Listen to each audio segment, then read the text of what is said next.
ॐ श्रुतिस्मृतिपुराणानाम् आलयं करुणालयं नमामि भगवत्पादं शङ्करं लोकशङ्करं शङ्करं शङ्कराचार्यं केशवं बादरायणं सूत्रभाष्यकृतौ वन्दे भगवन्तौ पुनः पुनः ईश्वरो गुरुरात्मेति मूर्तिभेदविभागिने व्योमवद्व्याप्तदेहाय दक्षिणामूर्तये नमः। गुकारस्त्वन्धकारो वै ऋकारस्तन्निवर्तकः अन्धकारनिरोधित्वात् गुरुरित्यभिधीयते। ॐ सहना भवतु सहनौ भुनक्तु सह वीर्यङ्करवावहै तेजस्विनावधीतमस्तु मा विद्विषावहै। ॐ शान्तिः शान्तिः शान्तिः।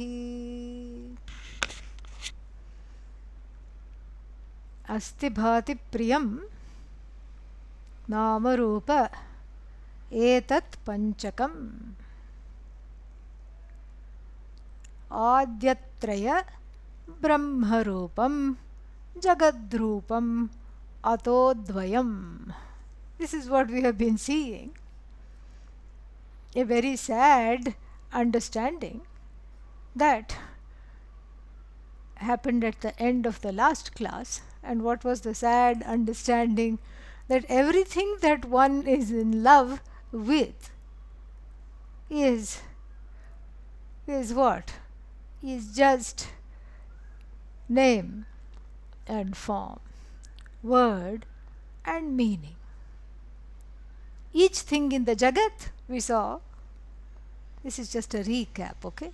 Yeah, so each thing in the Jagat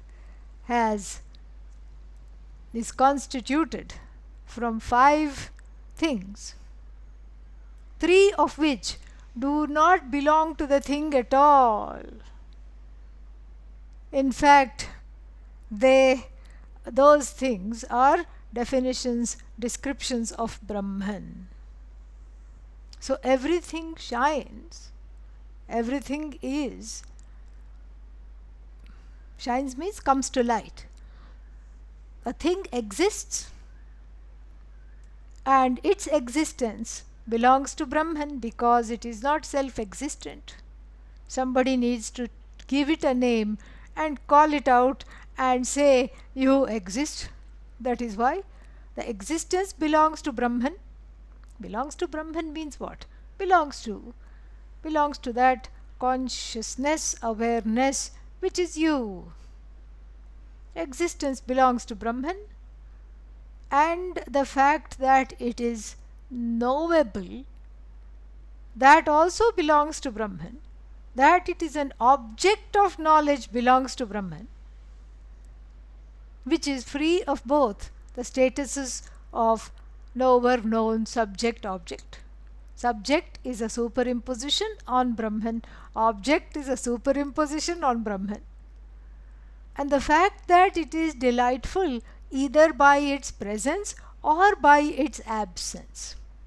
We may say, we find these certain things to be unsavory, like cockroaches or whatever they are. And then, but there will be, if you go in the world, there will be people who harvest cockroaches for food. And certain other animals, lizards and all that, they live on cockroaches for food. So they may find it pleasant in terms of their own presence, and we may find it pleasant for them to be absent. Very interesting. So these 3 things are appropriated by Brahman. What else is left? Nama and Rupa, word and meaning. A particular form called pot and its nomenclature, a word called pot, because of which it has some value, utilitarian value. This is what we understood earlier on. And so if this is the case, then we have a very interesting situation here. So you are not in love with the object. Then what are you in love with? Asti bhati priyam, which is the subject, which is you. Therefore, He Maitreyi, Atmanastu kamaya sarvam priyam bhavati. Everything becomes lovable. Why? Because the self is already pleased. So things become lovable for the sake of the pleased self. What do you mean for the sake of the pleased self? Sake of the pleased self means that self which I don't know is pleased. This is how to understand that phrase, for the sake of the pleased self. The self that I don't know, whose truth I don't know, and therefore what do? I just think it needs to be pleased, when the pleased self alone is. And the pleased self exists as the Satchidananda in everything. Not knowing this is a problem. This is why everything is lovable. Everything is lovable not for the sake of the object, but for the sake of the subject. The subject already being pleased.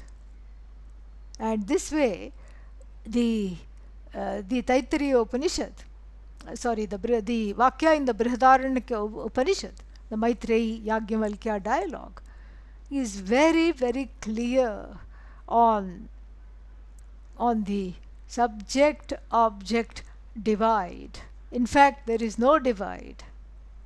Object is subject and the subject is not subject to objectification. This is very well iterated, not just in one but many places, all over the Shruti, all over the Shastra.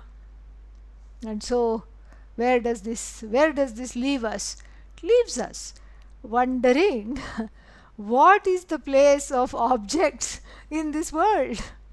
What is there? And then we will see in yet another Upanishad that they are just for fun if you know. And if you don't know, along with those objects comes certain attachments, clinginess, etc. And along with the clinginess comes sorrow, anxiety. He's going to talk about all this. He's going to, say this. And so therefore, if this understanding is concrete, what is this understanding? That which was introduced in verse number 2. Anyani bhutani etasya matrameva upabhunjate. If one is looking for happiness in the objects, then one will get small happinesses, little happinesses. Because that which makes something an object of happiness is actually you, just like the dog and the bone story. In all the cuisines of most cultures, there is this whole concept of making something and then filling it with something sweet. And we have this in the West. We have all these pastries which have chocolate filling, eclairs, etc., vanilla filling, chocolate filling, cream filling. And in India we have modak. Modaka means that which is the cause of happiness. In India also we have that. And then what is that? It is some kind of a dough. You roll it out a little bit, and then you put a ball of calories in it. Ghee, a mixture of ghee, coconut, sugar, nicely sauteed. You put that in and then you close that off. It comes in like a shape like this. If you see Ganesha holding it in the trunk, you have seen sculptures, you will know what I'm talking about. And then you steam it. You make a little rice, rice flour, little covering, and inside that you put this, you close it off, and then you steam it. Then when it comes out, oh, it is delicious. The outer covering, when we were children, what we would do, remove the outer covering, throw it off, and then eat this, what was called Purna. It is called Purna. Look at the intersection between the culture and the spirituality. The vision of the Vedanta is in the food. No wonder Indians are foodies. This is why. Because in everything you can see Vedanta. Very nice. So this is called Purnam, fullness. And that sweetness is Atma. And the little rice flour, wheat flour covering is this body, mind, sense complex. And that Purna is Bhagavan, really. It's an illustration. It's really, really profound, very beautiful. And so this shows what happens when the filling is not there. Like there'll be a little vessel of the dough kept in wet cloth so that it doesn't dry out. So you go and eat a little bit of dough, you'll feel like spitting it out.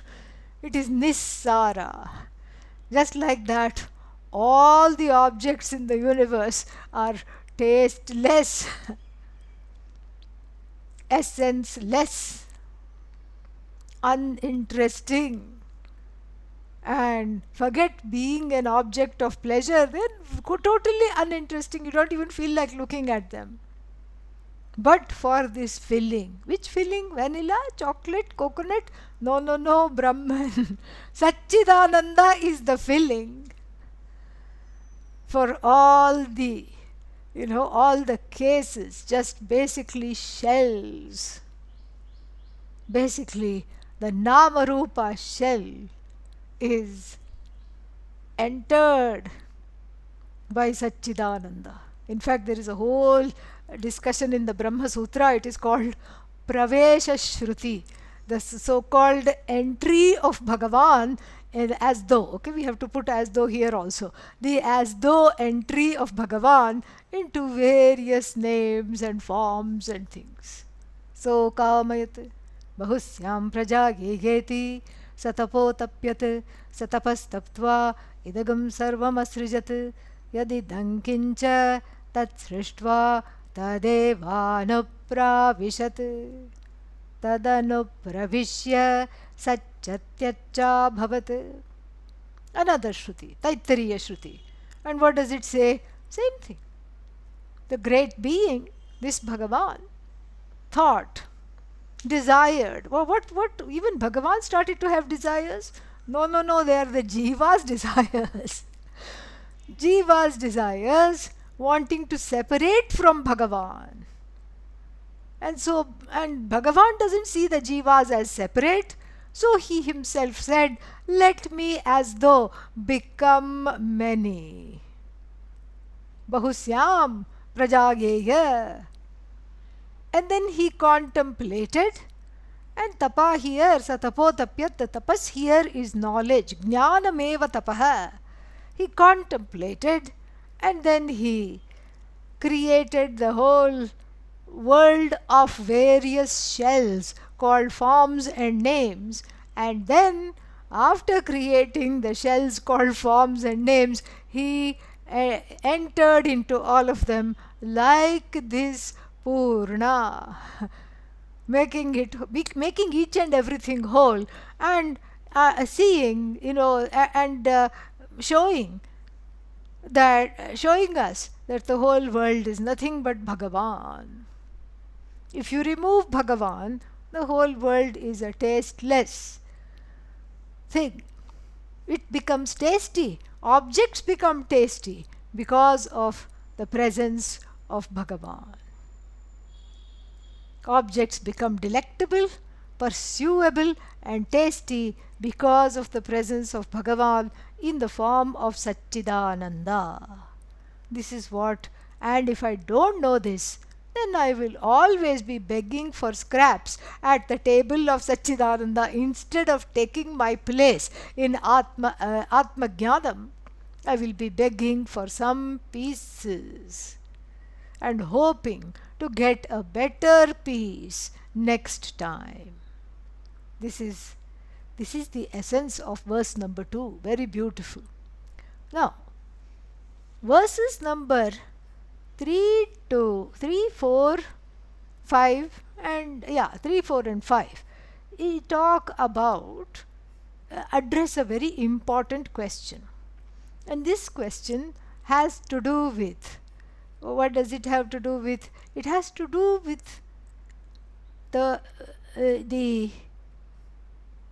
confusion. If I am Brahman, what do you mean if you are Brahman? We have told you this so many times. No, but still, indulge me. If I am Brahman, then I should be all Ananda. Then why do I have bad day every day? Why don't I have a good day? Why am I always complaining? Then why is this Ananda not experienced by me? If I am Brahman, as you say, then I should be experiencing this Ananda all the time. What is happening? I am not experiencing the Ananda, which means what? Something is off. What is the reason? Swami Vidyaranya goes straight back to you. Straight back to you. Back to you. Because Vedanta is all about you. Nothing other than you. And so, there must be some disturbance. There must be some disturbance in the Antahkarana, because of which you are not able to sense that you are Brahman, and you are not able to enjoy whatever you encounter. So what is this disturbance? The disturbance is in the form of what is called vrittis. Yet one more word in the Sanskrit language which cannot be translated. Vrittis. What are these vrittis? Vrittis are thoughts. They are not exactly thoughts, but close enough. Mental modification. Modification. Something that happens when you see an object of delight. That is a vritti. Or you see a person that is coming barreling towards you, and you know that they are going to ask you for money. Oh no, where can I duck? Where can I hide? Because I don't want to encounter this fellow. That is also a vritti. And then they may not be also formed thoughts. Vritti is also like an unformed, fleeting thought, which you don't even know you had. A sudden wave of sadness. Nobody loves me. Oh Ishvara, where are you? Have you abandoned me? These are all examples of vrittis. And Swami Vidyaranya helpfully has categorized these vrittis for our sake into three kinds. One is a serene vritti, a peaceful vritti. Here vritti is not just a fleeting thought. Here, that's why I said it's translating vritti is complicated. Here, a peaceful, serene vritti means more or less a kind of a state of mind, you can call, which is serene, which is peaceful. You wake up not having too many complaints. The complaints are there, but they are still swaddled in their blankies, wearing pacifiers in their mouths. So they are happy and they are asleep. They haven't yet woken up. And so they are not causing problems. So then this vritti, very interesting, this vritti is, the first kind is called the serene or peaceful vritti.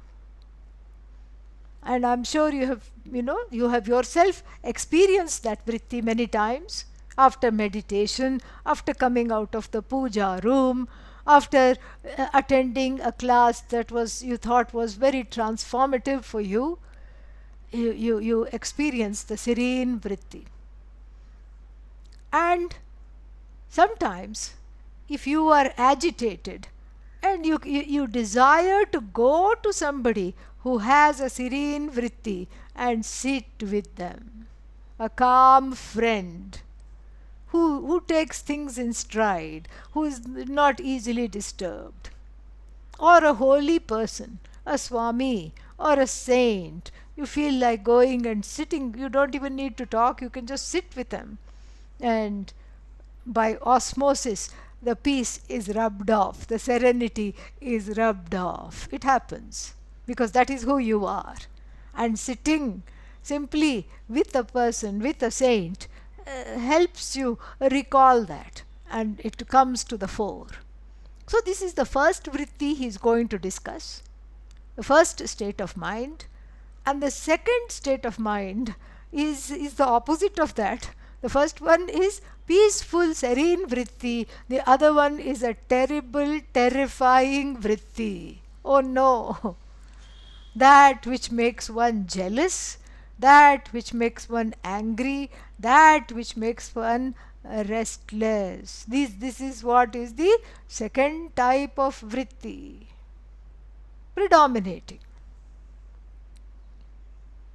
So the first one was serene and peaceful, but you know how, through experience of course, that it doesn't take a long time for the peace to be replaced by anger.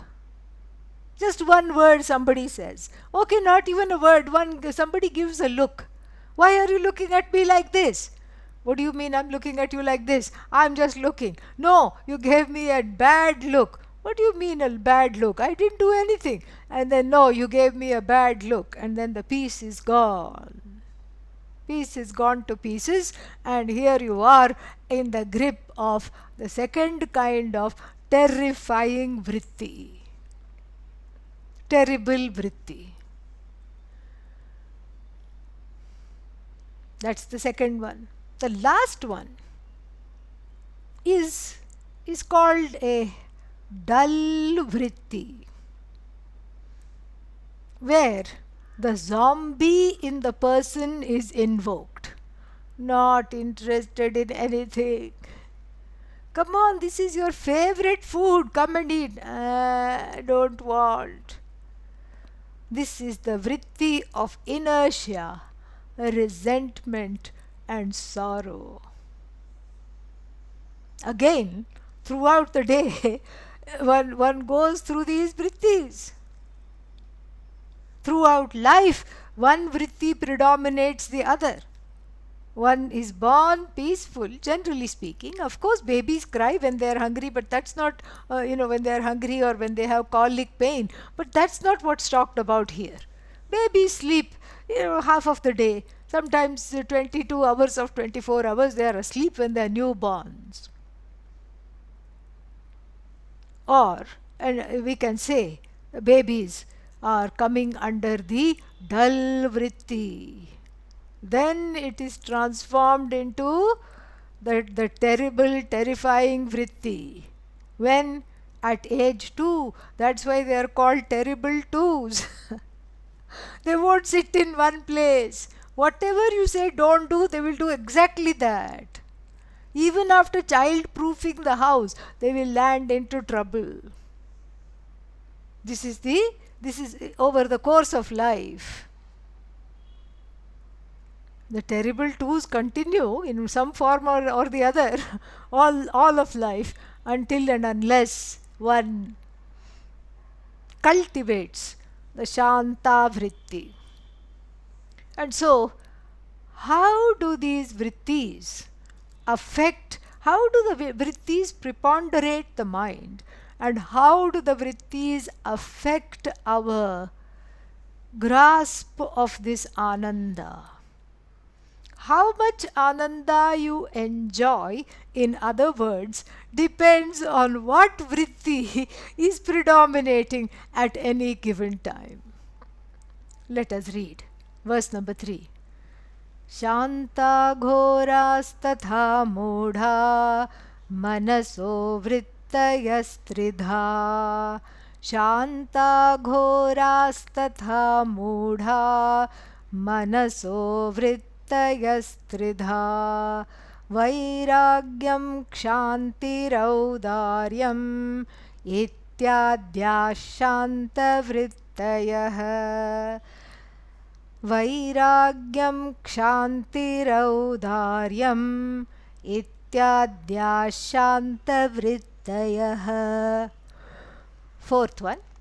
Trishna sneho ragalobhau ityadya ghora vrittayah. Trishna sneho ragalobhau ityadya ghora vrittayah. Sammoho bhayamityadyaah kathita mudha vrittayah. Sammoho bhayamityadyaah kathita mudha vrittayah. Vrittishvetasu sarvasu brahmanaschit svabhavata. Vrittishvetasu sarvasu brahmanaschit svabhavata. Pratibimbati shantasu sukhancha pratibimbati. Pratibimbati shantasu sukhancha pratibimbati. Very lovely. Let us see. So he says there are three tridha. Look at the third verse again. Tridha, the last word of the first line. Tridha, threefold. Threefold are the vrittis in the mind. Manasaha, of the mind. Belonging to the mind are three vrittis. What? Only three states of mind? No, there are many states, but they have been categorized neatly into three. Three states of mind are there. What are they? Shanta, calm, peaceful. Ghora. How to translate that? Terrifying. And then agitated, terrifying. And then finally, mudha, dull, deluded, in fact. These are the three preponderating states of the mind. This is all that is said in the first line. Shanta, ghora, it's just an enumeration in the first line. Very simple. Vrittayas tridha. Vrittayah, these vrittis are of three kinds. And where do the vrittis come from? From the mind. So manasaha, of the mind, belonging to the mind, vrittis are of three kinds. What are they? Shanta, peaceful. Ghora, restless, agitated, terrifying. And mudha, dull, deluded. Then in the second line of verse number 3, he describes the qualifications of the attributes of the Shanta vritti, the Shanta state of mind. If supposing one were to ask, what is the Shanta state of mind? Shrinu, listen now. So he lists a few things. Vairagyam, very interesting, starts with Vairagya. Vairagya means letting go. Letting go of what? Subjective perceptions primarily. Vairagya, letting go. And then kshanti, not shanti, kshanti. What is that? Accommodation. Audaryam, udarasya bhavah. Audaryam some kind of a shanj, some kind of a, what's its name, pratyaya, probably shanj, that makes it into an abstract noun of udara. Udara means exalted, great, big. Audaryam, a kind of a bigness. Ityadyaha iti, he gives 3 examples and then he wants us to extrapolate, things like this. Compassion, patience, what else? What else is Shanta, vritti? Compassion is there, patience is there, non-reactivity, forgiveness, all this we can add. We can keep on, you can make a list of all the things that constitute Shanta vritti. So, the first one he enumerates is Vairagyam, letting go. Because to have peace is impossible when one is also holding on to grudges, to annoyances, to fears, to all these things. Not possible to be peaceful. So the person who values peace, what do they need to do? The person who values peace needs to let go of all the other things that one can make one agitated, is it not? Natural. No, but can I be agitated and peaceful at the same time? You'll feel like some kind of a split personality. Not possible. Because the agitation and, for that matter, delusion are both opposite of peace. Where peace is, agitation cannot thrive. Where peace is, dullness and delusion cannot thrive. So therefore, if you make a choice, Vidyaranya Swamiji says, if you make a choice to be peaceful, to cultivate the Shanta vritti, then you have to give up other things. What do I have to give up? Like I said, you have to give up the agitation, not the agitation per se, but the penchant for the drama that causes the agitation. You have to give up the need for that drama in one's life. How to give up drama? Ask the help of Rama, that's all. When Rama comes, drama goes. Simple. No other thing is required. Tell Bhagavan to be helping with this. Ask for help. So the Shanta vritti is cultivated. The propensity for it is of course there. Is cultivated by letting go, and he is subtly saying this, of the predilection to be in the spate of other 2 vrittis, namely Ghora and Mudha. We will see what they are very soon. So first thing is letting go. The harder you cling, the sorrier one is. This is a law of the Jagat. In the Jagat, the prevailing law is like this. The harder you run after something, the disappointment is more. The harder you cling, that thing will let go. Viyogantaha samyogaha sarve.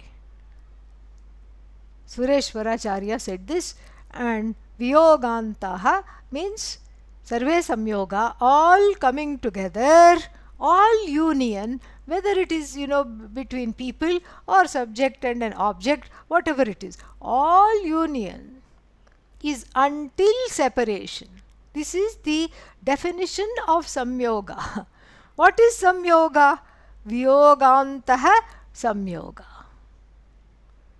Until separation is the definition of union. The definition of union is that which lasts till separation. So interesting. Sureshwaracharya says this in the Vartika of the Brihadaranyaka Upanishad. And so therefore what? Therefore, understanding this, one helps oneself with with a maxim in life to be objective. Oh, I am not ready to become a sadhu, and here Swami Vidyaranya wants me to have vairagya. I don't even think I will look good in orange, so I don't know why I should do this, and I don't know how to do this. If you are saying like this, then the only thing to say is that the vairagya has not been understood. Vairagya doesn't mean going to the Himalayas with a kamandalu. Actually, these days kamandalus are very expensive. Don't think that they are very cheap because sadhus are having it. No, they used to be, there's this island, Seychelles, African island, and in the waters, some kind of a gourd used to come, and then it would wash to the shores from the Indian Ocean near Rameshwaram, Kanyakumari, etc. And then that they would polish and craft and hollow it out and then make it into a kamandalu. And now, because of climate change, those palm trees which have this particular gourd are going extinct. So kamandalu is in very high demand. Very high demand. So kamandalu is very, very expensive. In Rishikesh, if you are walking the main roads, then you see one shop with a kamandalu with a silver spout. It's got a little spout and a silver handle and little silver etchings. And then they call you inside the shop.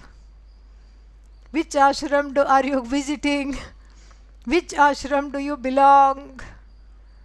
And then the person will say, oh, I am going to this Divine Life Society, I am going here, I am going there. Oh, so many ashrams are there. Every step there is an ashram. And the shopkeeper will say, won't your, and we'll find out, where are you from? USA. Oh, come in, come in, come in. Some coffee, tea, what would you like? And then after that he will say, wouldn't it be lovely to be a unique devotee and present the Swamiji of the ashram with this wonderful, one-of-a-kind kamandalu? And then you also agree, yes, yes, everybody is taking the Swami some chocolates, everybody is taking the Swami something or the other. Fruits. Who wants fruits, And the Swami must be sick of fruits and chocolates and may even have a sugar problem. In fact, most Swamis do, because India is the diabetic capital of the world. And so it is not unsurprising. And so wouldn't this be nice? You're giving the most unique present, and think of the Swamiji's face, and then think of how many blessings you will get. And then you agree. And then what do?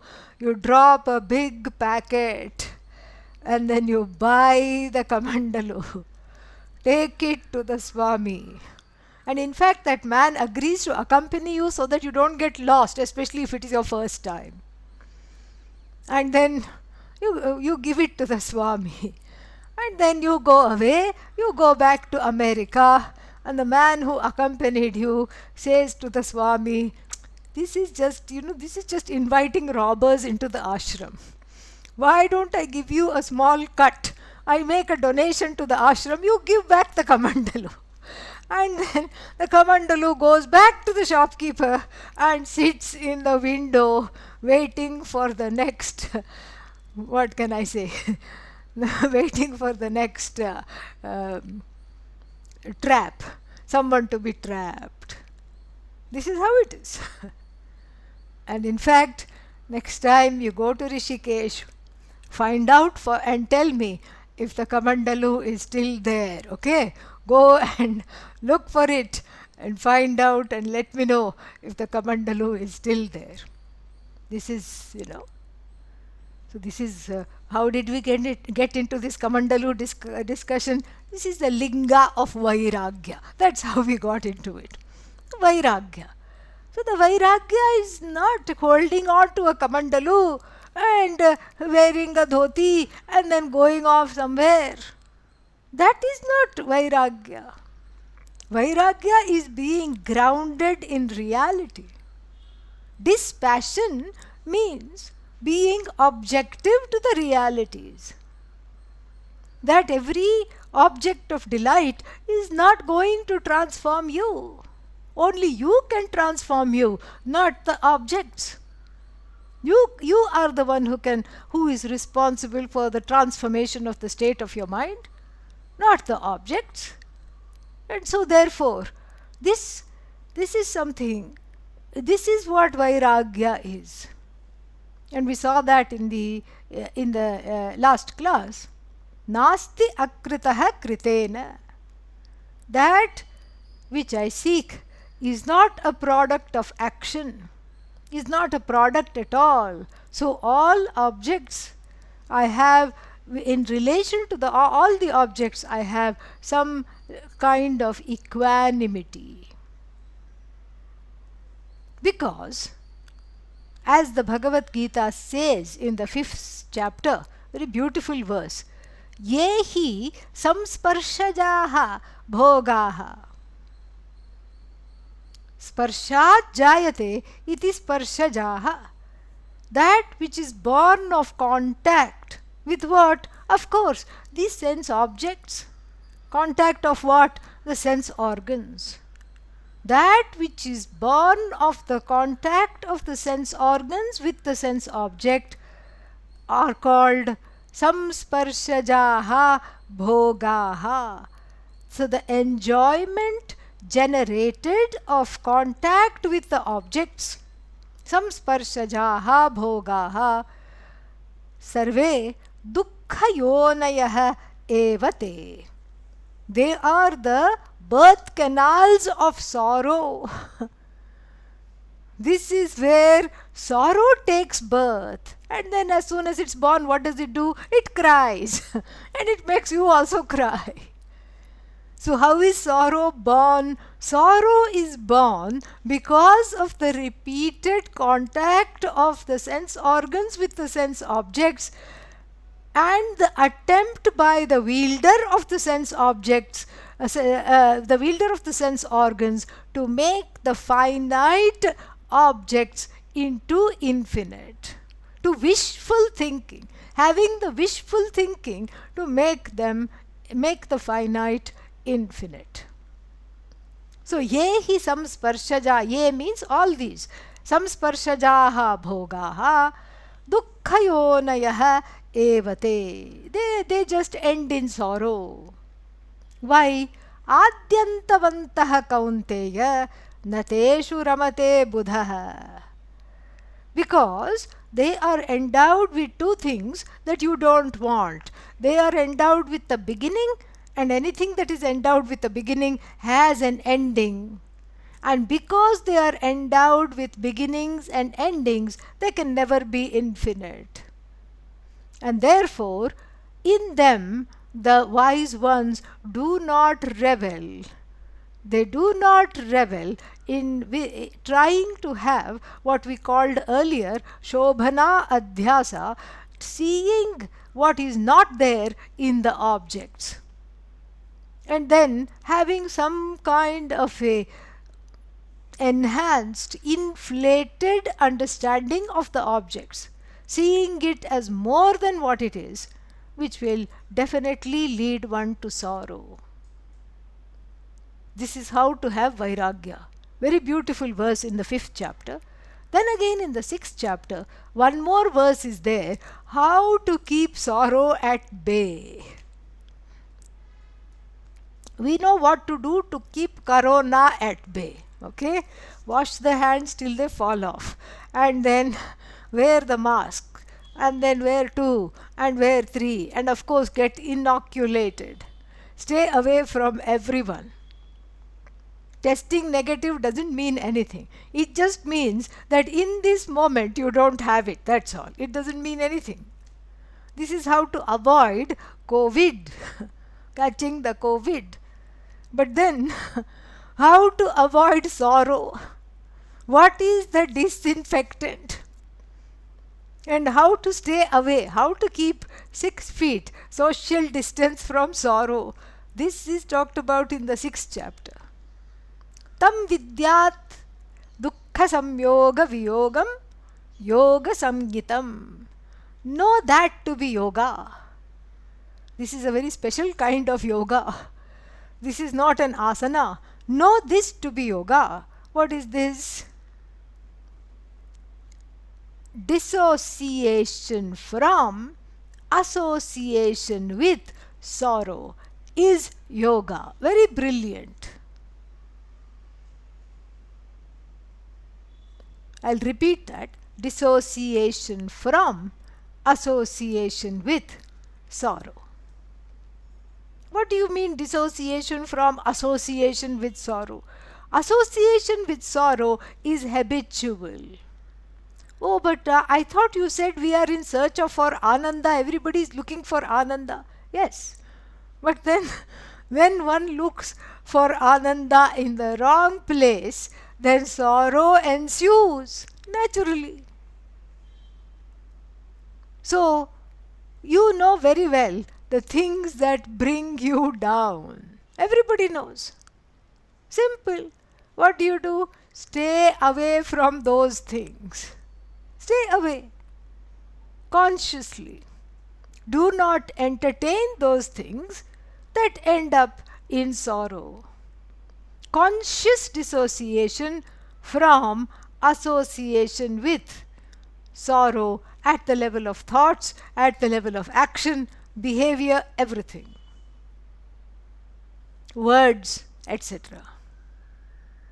Because the mind is a very finicky thing. And the jiva, the state of the jiva, the being called jiva, is a sad fellow. And the sad fellow extricating oneself from sorrow, what does that look like? Consciously stay away from thoughts, actions, words and behaviors that lead you down this path of sorrow. This is also another way of an internal vairagya, an internal shaucham, if you will, a practice of inner cleanliness, where you don't let the shanta disposition be disturbed. It is an option to leave the room. Sometimes you have to leave the room, and it is an option to leave the room.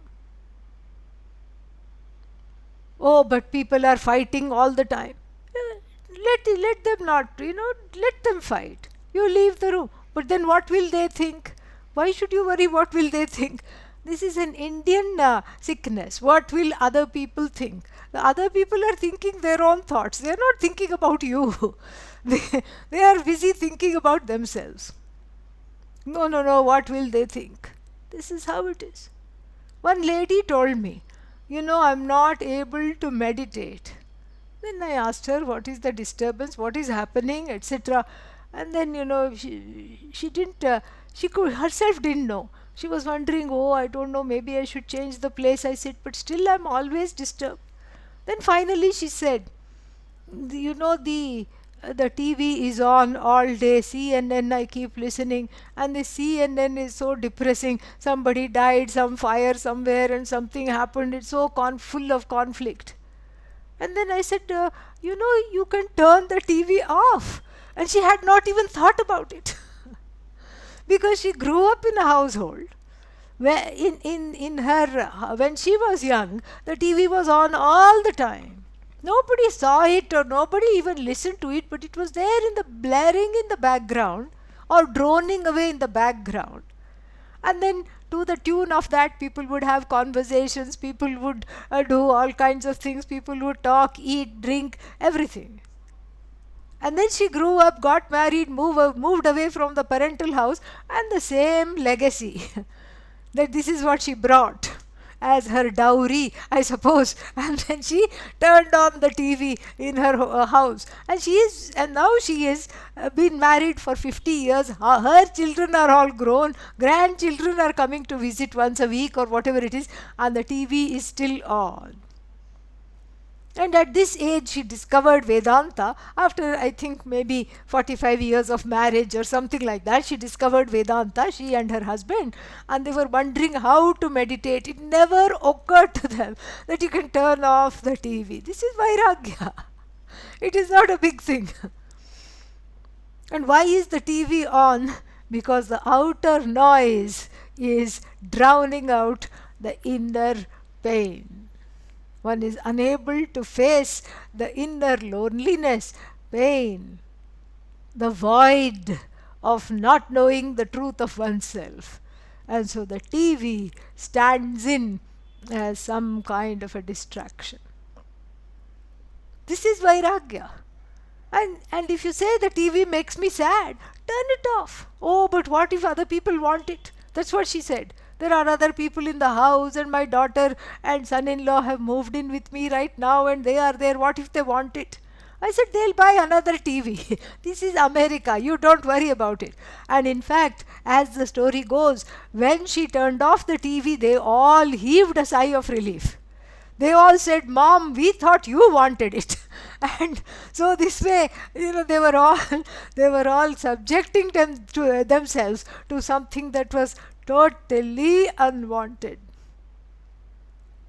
Tam vidyat dukkha samyoga viyogam yoga samgitam. And sa nishchayena yoktavyaha. This is something to be practiced definitely. This is a yoga. This is a yoga. Yoga doesn't always mean joining. How do you join something that's already joined? You are joined to Bhagavan. And to understand that, you have to disjoin yourself from everything else. This is Shanta Vritti. This is Vairagya. Very beautiful. Letting go. Letting go of arguments. This is another way, because sometimes, there is a pressure to be the winner in all situations. I want to be the winner. Why? I want to win the argument. Why? No answer. I just want to win because I have to win. Why? No, I want to win. I will tell you a win-win situation, okay? Let the spouse win all the arguments from today. Oh, really? Yes. No, that doesn't sound right. Then they will have the upper hand. Let them have the upper hand. What about me? You just log into the rest of the Panchadashi classes. That's what you do. That's what you wanted to do anyway. How do you know? Because you always tell me I don't have time to study and I have all these responsibilities, and then there is so much conflict at home and all these things. You cut out the conflict. Let them win. Yes, you are right. And first they will take your temperature. Are you okay? And then once they are convinced that you are okay, they will be very happy. And if they were resisting you, listening to Vedanta, they will say, please go to the retreat. How long has it been since you had a retreat? I think you should go to the retreat. They will be the ones encouraging you, because you are letting them win every argument. How fantastic is it? You become very popular at home. And it's a win-win situation. Everybody loves you. You are the most famous person at home. Plus, you get to study Vedanta and have inner growth. Each time you let go, there is inner growth. So it's a win-win situation. If you are fond of winning, this is your ticket to having a win-win situation. Then you are assured of a Shanta Vritti. Once I was in Atlanta and I said this, I was talking about this, lose the argument, and then we had some people, some Bhutanese refugees. Some people may remember that. And so they were sitting in the class, and then there was one newly married couple there, and they both raised their hands.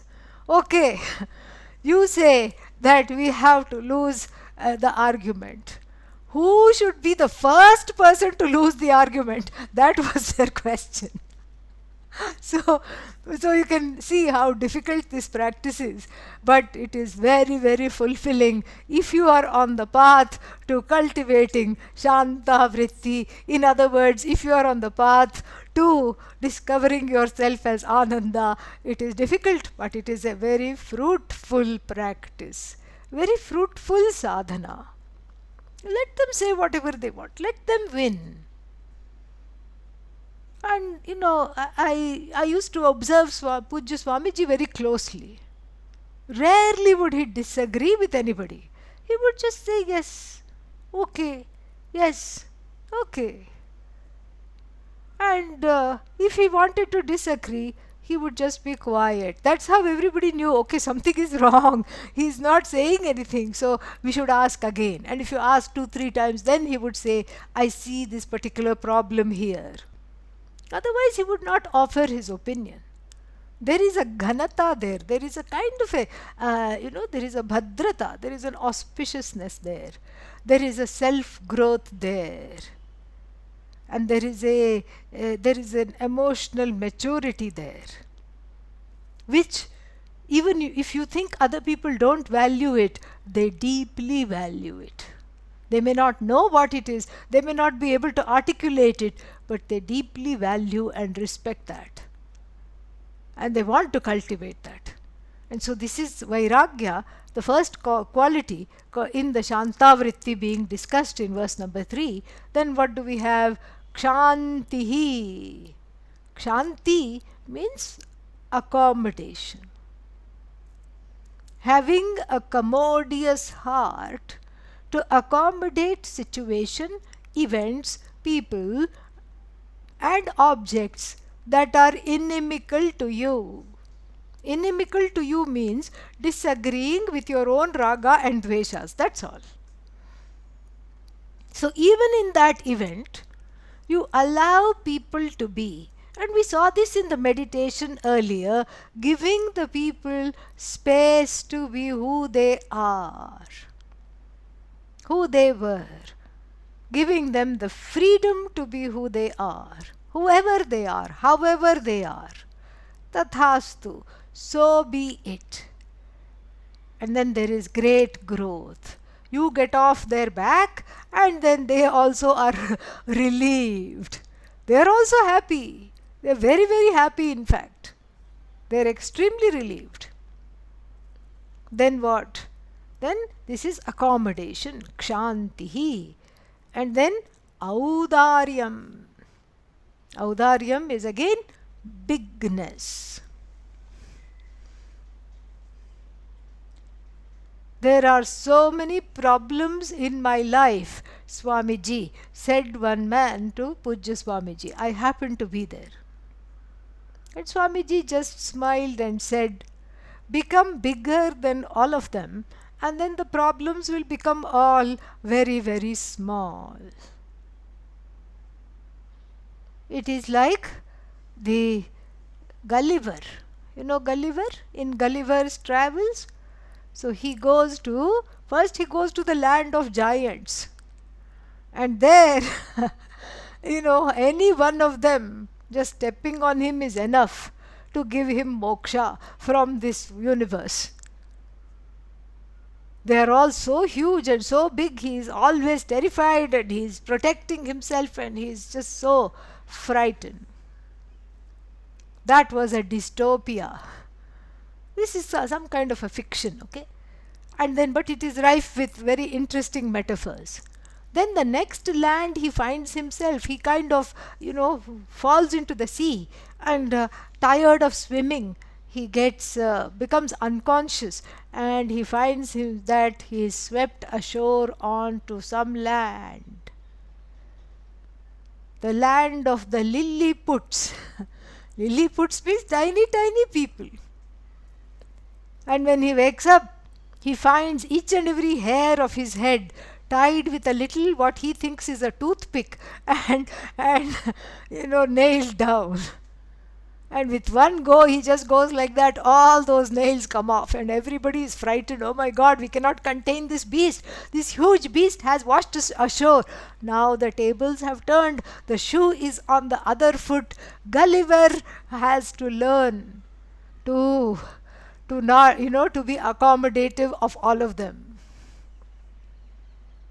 Before, he was the one scared and running for his life. Now all these little beings are running for their lives. In the first instance is when you allow the problems to preponderate you, to predominate you, to take you for a ride, all the difficulties. In the second instance, the land of the Lilliput shows what you can be if you make all the problems into babies. You take the teeth out of them. They become babies. You rock them to sleep. Finished. Done. Nothing more is left. This is the key to coming out of problems. Problems are going to be there. They are neither big nor small, they simply are. They look big because of a distortion in the vision, and the vision is distorted by the glasses of adhyasa, subjectivity. The glasses of adhyasa makes one see what there isn't, whatever is not there, and the glasses of adhyasa makes things appear bigger than they are. On the side view mirror of the cars, there is one sentence: objects in the mirror are closer than they appear. So to an ajnani, the problems are always bigger than they appear. But with a little bit of discipline, with a little change and shift in vision, those problems are made small. How? Ishwararpana buddhya.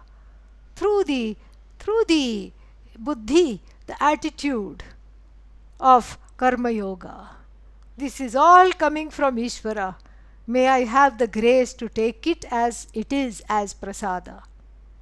This is all coming from Ishvara. Actually, I don't want it. It's like a hot potato. Give it back to Ishvara. Surrender. Help me to overcome this. Tava chittam mama chittam anuchittam bhavatu. May my intentions, may my heart, may my mind be in tandem with yours, O Lord, so that I don't have a separation because of my own agenda.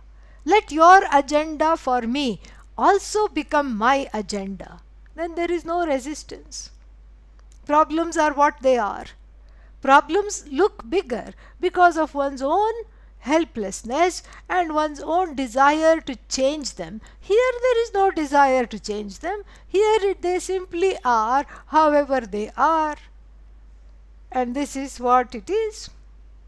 And so therefore the problems become smaller and smaller and smaller, minuscule. Like a little mosquito that has bitten, you just drive it off.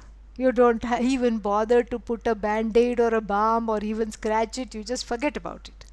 This is what is called audaryam, a certain bigness with which you greet the universe, a cultivated bigness through the study of Vedanta, through surrender to Bhagavan, etc.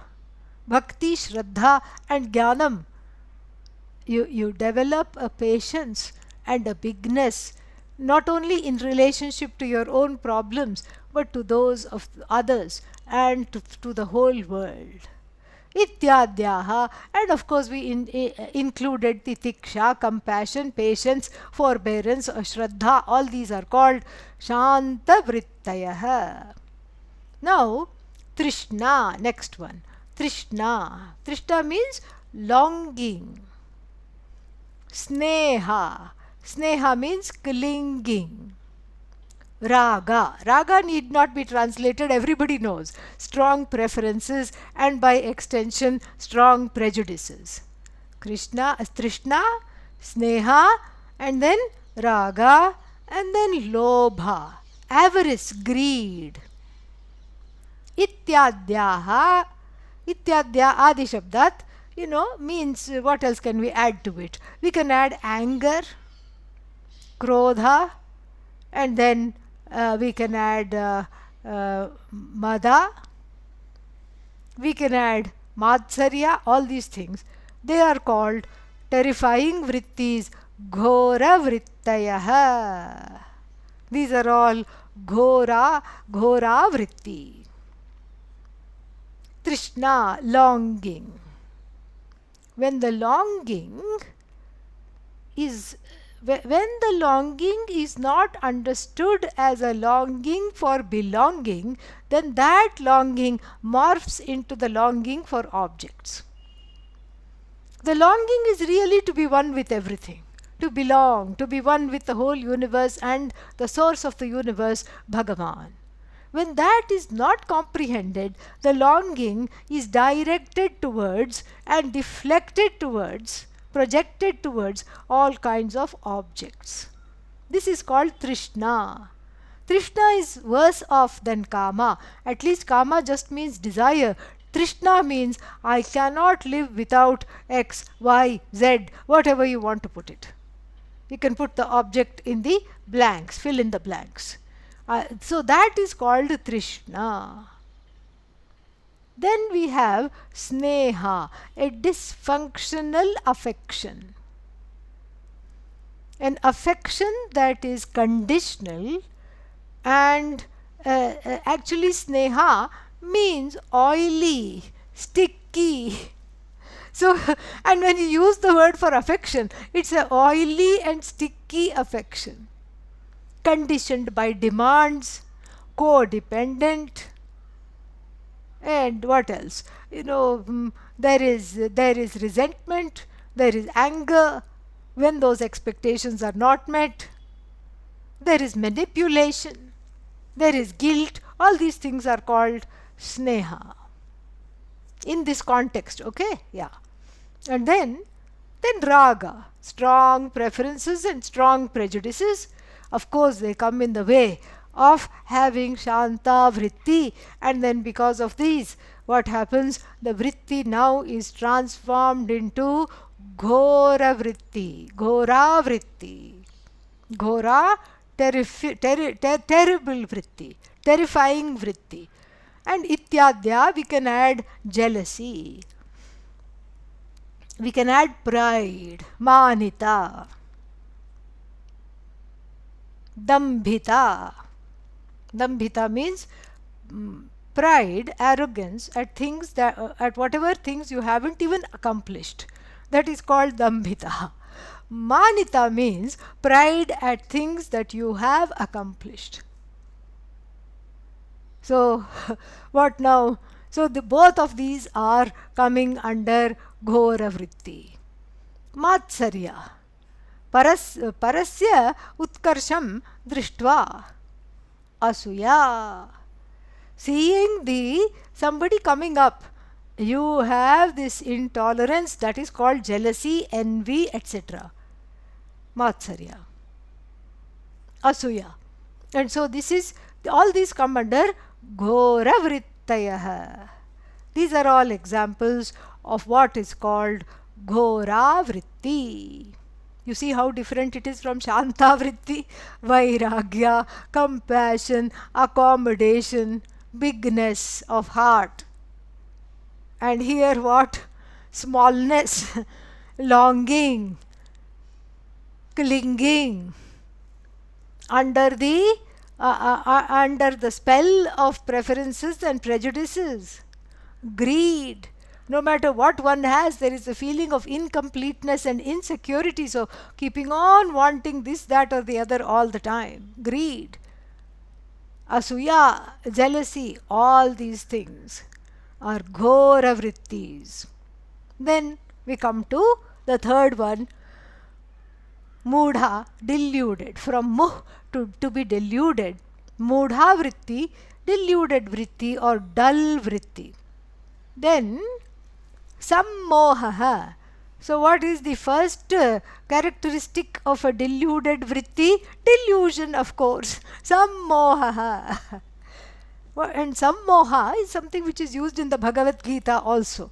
When we see that trajectory, sangat sanjayate kamaha, कामात् क्रोधः अभिजायते, क्रोधात् भवति सम्मोहः, सम्मोहात् स्मृतिभ्रंशः, स्मृतिभ्रंशात् बुद्धिनाशः, बुद्धिनाशात् प्रणश्यति, gone. This is the trajectory of the person with longing. First, it's like an innocent desire, a fancy. The fancy turns into longing, and the longing exerts pressure to be fulfilled. And when that longing is not fulfilled, the longing morphs into anger. And in the spell of the anger, one becomes deluded to one's priorities, one's values in life. In fact, Adi Shankara in the Bhashya to this portion says, Guru napi drohayati. The person in the spell of sammoha will even fire off the Guru. You said you will give me happiness. Where is the happiness? You are fired. You are wrong. Will get angry at the Guru. Will criticize and critique the Guru even, which is something which is not done. And so here the pressure is there to do it. So then, and then sammoha. So raga lobha, sammoha means delusion with regard to who you are, what your own set of personal values are, and who you are talking to. Is this appropriate? Is this correct? And will their feelings not be hurt? Do I really need to hurt their feelings just because I am angry? All this is, when you don't ask these questions, whatever ensues is called sammoha, delusion. Bhaya, bhayam, fear, always ducking, always afraid, always puk puk puk. Ityadyaha, to this we can add resentment, holding grudges. From the 12th century. By this time, this is the plot of many Hindi movies. Medieval feud between two families. And then now, of course, the young man is in love with the young woman of the opposing families, and then they won't see eye to eye. In fact, they hate each other. And if you ask each of them why, they will not even know the reason, because it happened in the 12th century. They don't know anything. It happened during Vidyaranya's time. Okay, so they don't know that now the descendants have even forgotten what was the fight about. So this resentment and holding grudges are all part. You can include that along with sammoha and bhaya. Kathitaha, these are known as mudha vrittis. These are all called mudha vrittis. Now he has introduced these three states of mind: Shanta mind, Ghora mind, and then Mudha mind. So he has set up the entire chapter to flow very well as a result of these vrittis, what these vrittis are and how they interfere in one's expression of this ananda. We will see in the next class. Om Purnamadah Purnamidam Purnat Purnamudachyate Purnasya Purnamadaya Purnamevavashishyate. Om Shanti Shanti Shanti. Harihi Om Shri Gurubhyo Namaha. Harihi Om. Thank you.